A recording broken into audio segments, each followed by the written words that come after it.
Hello दोस्तों, अगर आपको ध्यान होगा 2 महीने पहले गवर्नमेंट ऑफ इंडिया ने अनाउंसमेंट किया था कि बीएसएनएल को भी 4G स्पेक्ट्रम दिया जाएगा ताकि वो भी मेन कंपटीशन में बनी रह सके और अपने सब्सक्राइबर्स को 4G सर्विसेज प्रोवाइड करा सके। और पिछले हफ्ते मैंने आपको बताया था कि बीएसएनएल ने आखिरकार 50,000 नए 4G इंस्टॉलेशन साइट इंस्टॉलेशन के लिए बिड्स जारी कर दिए, जो कि 8 मई को क्लोज होगी और 9 मई को उसके टेंडर को ओपन किया जाएगा, जिसमें नीलामी होगी। अब नई खबर आ रही है कि बीएसएनएल ने फिलहाल ये टेंडर को पोस्टपोन कर दिया है टेंपरेरी तौर पर। पहले वाली नोटिस के मुताबिक 8 मई को क्लोज होनी थी बिड और 9 मई को टेंडर ओपन होने थे।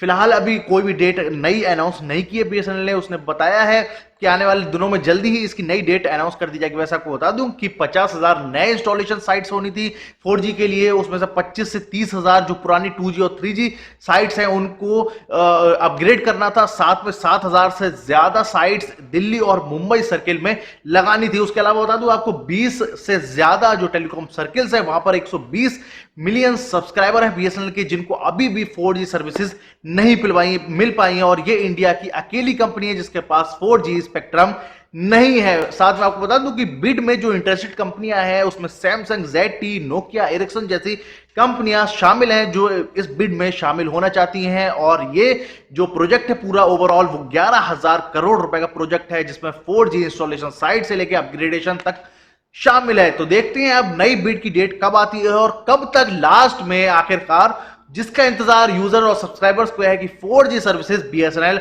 हकीकत में कब देना शुरू कर पाता है। तो इंतजार करते हैं और भी ढेर सारी न्यूज बीएसएनएल के 4G इंस्टॉलेशन से जुड़ी हुई आने का आपको बताते रहेंगे आने वाली वीडियोस में। फिलहाल वीडियो करते हैं क्लोज। वीडियो कैसे लगी नीचे कमेंट में भूलिएगा, वीडियो लाइक कीजिए, शेयर कीजिए, इनवाइट कीजिए फ्रेंड्स साथ और ज्यादा तक चैनल सब्सक्राइब करना जरूर दबा दीजिए ताकि अगले आने वाली वीडियो नोटिफिकेशन आपको मिल सके। तब तक ख्याल रखिए, जुड़े रहिए मेरे चैनल के साथ।